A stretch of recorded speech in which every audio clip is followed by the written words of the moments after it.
Hi guys, Rob at Optimal Bodies, sponsored by Damn Fitness. Check them out at damnfitness.com or their Facebook page. Quote Rob10 to get a 10% discount on their clothing. Very good products. Okay, this video, cut to the chase. It's about steroids and any pro-hormones or performance-enhancing substances.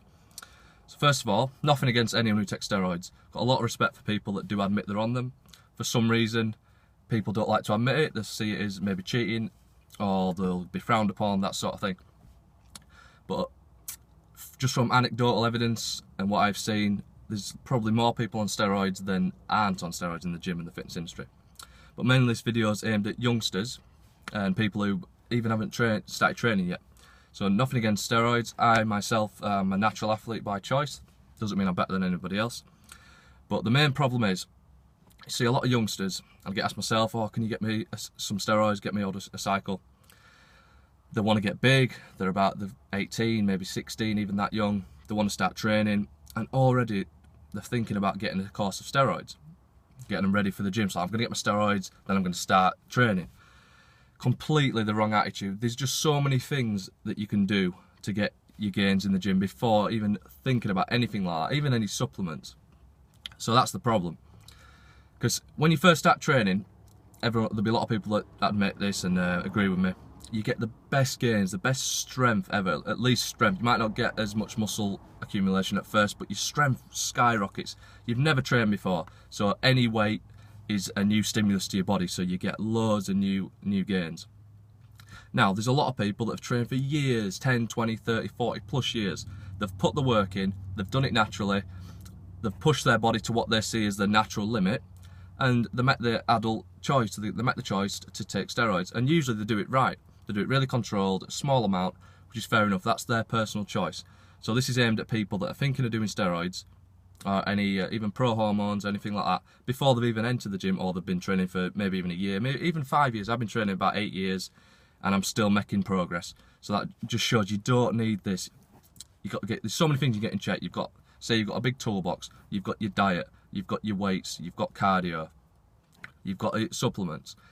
There's so many things in that toolbox to use that you can put in over the years to make progress. You don't, if you start, the problem is if you start on steroids, you'll reach your potential limit really soon. So then what you're going to do? The problem is, steroids increase your testosterone levels in your body. So what's the problem with this? From a plus side of it, you're going to get some immediate gains. You might even get some fat loss as well. But the problem is, if you're increasing your testosterone levels above normal, what happens is your brain said, oh, we've got plenty of testosterone on board, we'll stop making its own natural production. So you get testicular atrophy, they get smaller, the body just shuts down. So when you come off that 4, 6, 8, 2-month cycle, whatever, your testosterone might be up there, this is your natural level. Once you come off that cycle, it slowly drops, your body's stopped producing it, and you actually drop below where you started.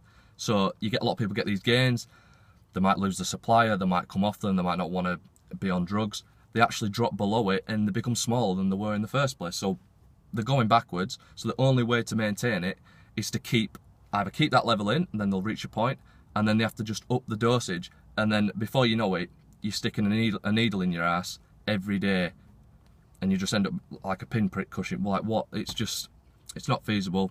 Very expensive. Health problems, cancer, diabetes, tumours, acne, testicular atrophy, which we spoke of, muscle loss, and many, many more. Heart disease. So it's your choice. This is just my personal opinion. Bit of research done on it as well, so of the health effects of it. You don't want to end up with small testicles at 20 years old. You don't need it.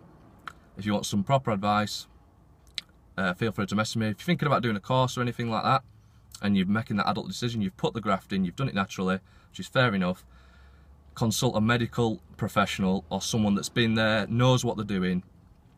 Not condoning you start it, but if you are going to, do it safe, but just think there are many, many other options. So, happy May Day, enjoy your bank holiday.